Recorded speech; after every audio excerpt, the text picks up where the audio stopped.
What's your favorite animated Disney movie? Perhaps The Incredibles 2, maybe Moana, or maybe even a classic like Cinderella or Snow White.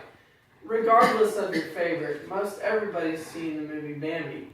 And early on in the movie Bambi, the hunters kill Bambi's mom. And to many, this may seem cold and heartless, but I'm going to explain how hunting is a vital part of wildlife conservation.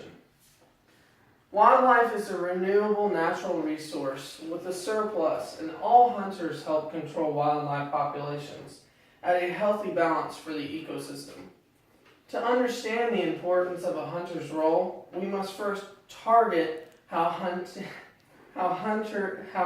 is good for wildlife conservation, and then we will take aim at the advantages and disadvantages, and then finally we will take a shot at the implications. Hunting is a good thing. Hunting manages wildlife populations. It's a management tool. It helps manage the carrying capacity, which is the ratio of animals that you can have per acre.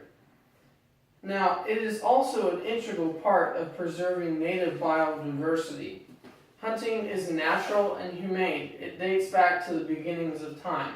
Whereas Mother Nature is less forgiving, her means are by starvation, disease, and sometimes violent territorial battles. It helps control the population in that with overpopulation that can cause habitat destruction, because in other words, there's too many mouths and not enough food, and that throws everything out of balance. It also helps control game populations within landowner and homeowner tolerance levels. The advantages would be that it maintains a natural balance of the environment. It also helps ensure the species' survival, which may seem contradictory, but I assure you it's not. It also provides a place of enjoyment not only for the hunter, but outdoor enthusiasts as well as others. The disadvantages would be that there are those out there that believe in myths such as that regulated hunting has led to the endangerment or threatened state of wildlife populations. And unfortunately, some people are uneducated in the fact that they don't realize that hunting licenses that are sold, the funds that are made from that, have gone into bringing back populations of both game species and non-game species. You can find that at bowhuntersed.com. And unfortunately, there are some animal rights activists that take things out of context, or they're not seeing the whole picture. The implications would be the fact that Texas Parks and Wildlife help monitor, as well as many other parks and wildlife, help monitor, control, and regulate, as well as set limits and help ensure that the means that the animal is being taken is ethical. Hunters make a difference in that they provide key information to wildlife biologists through data that is provided about the animal's health and the habitat through the harvest data. As stated in the August 23, 2017 Nebraska Land magazine, in 1907 there were only 41,000 elk left in North America.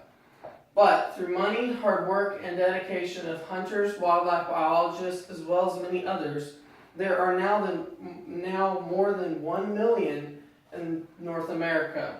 So many so that Nebraska now has an elk season. Bambi still might make you cry, as it does my mom, but I'm trusting that these facts and information has broadened your understanding of the necessity of hunting as a part of wildlife conservation. As hunters help maintain a healthy balance for the environment.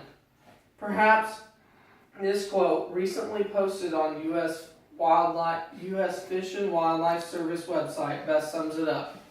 Years ago, the 26th President of the United States, Teddy Roosevelt, said, "In a civilized and cultivated country, wild animals only continue to exist at all when preserved by sportsmen. The excellent people who protest against all hunting and consider sportsmen as enemies of wildlife are ignorant of the fact that in reality, the genuine sportsman is by all odds the most important factor in keeping the larger and more valuable wild creatures from total extermination. Thank you.